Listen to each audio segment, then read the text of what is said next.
My name is Colin SkipperWing Bird, and welcome to another episode of SkipperWing Draws a Thing, where I, the opponent SkipperWing, draw a thing.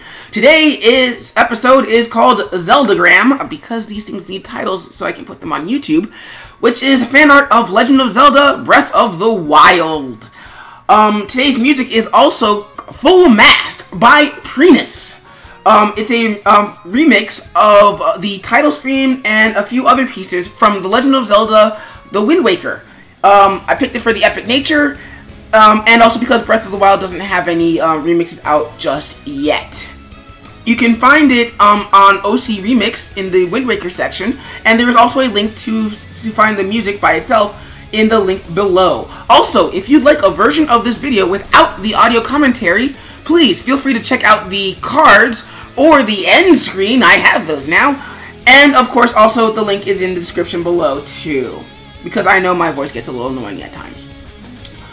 And so on to today's picture. So I was playing Legend of Zelda Breath of the Wild on my Switch, and I decided, you know, I'm done faffing about. I got the Divine Beasts, I got the Master Sword, I have all of Link's missing memories of Princess Zelda. I think we're good.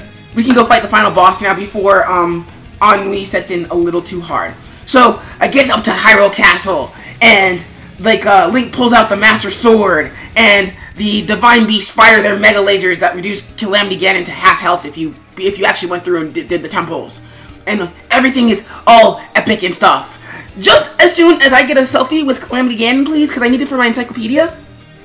So in Legend of Zelda Breath of the Wild, there is a camera function, and to incentivize you to use it more and rely on it, there is also an encyclopedia function as well, wherein if you take pictures of various objects within the world, in fact pretty much everything, the game makes a note of it and gives you a really cool sort of entry, Wikipedia entry.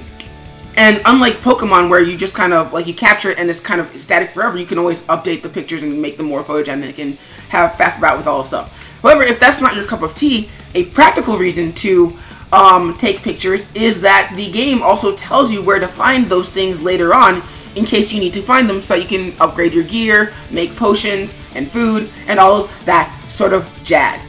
Now the thing is, with the bosses, those are kind of one and dones, because, you know, the Blight Ganons, and basically Ganon himself is an abomination of nature who should have never been allowed to be born, and the world would be better off without him forever. So, of course, when you fight the bosses, you kind of only have one shot at their picture. Once you beat them, they're gone. You can't even get into the Divine Beasts anymore.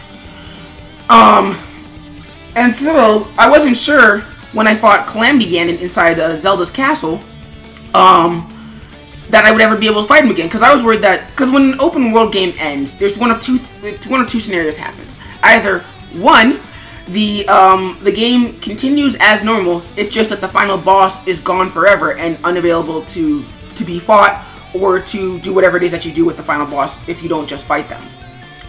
And that was a scenario that I was worried about. The other possible scenario, in which Zelda tends to do a lot, is when the game reloads again, you are stuck right outside the final boss room, and you're just kind of awkwardly standing there, because it's like, in the game's chronology, it's like, I'm going to fight Ganon, I'm going to save Zelda, and I'm going to save Hyrule.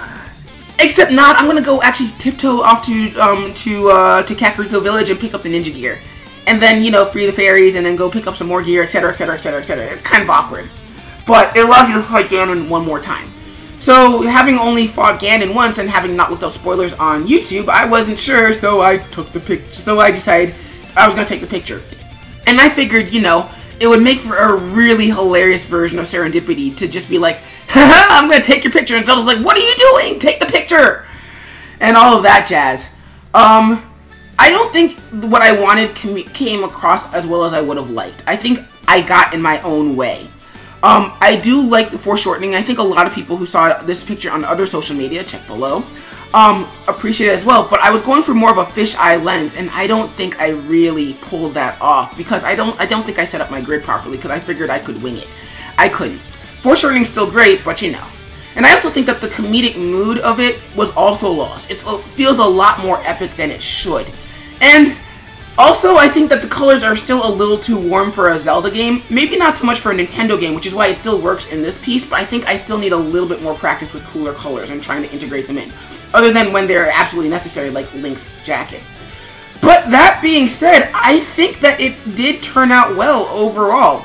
I learned some new things about gradients, I learned some new things about lighting, and adapting my black and white style to color.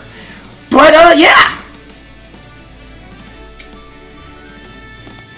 That's it for today's video. Please, if you like what you saw, please subscribe and hit the notification bell to keep seeing more of these videos. Also, feel free to share it on social media, as well as leave a comment telling me what you think SkipperWing should draw next. My name is Colin SkipperWing Bird. I'm signing out, and I'll catch you peeps later!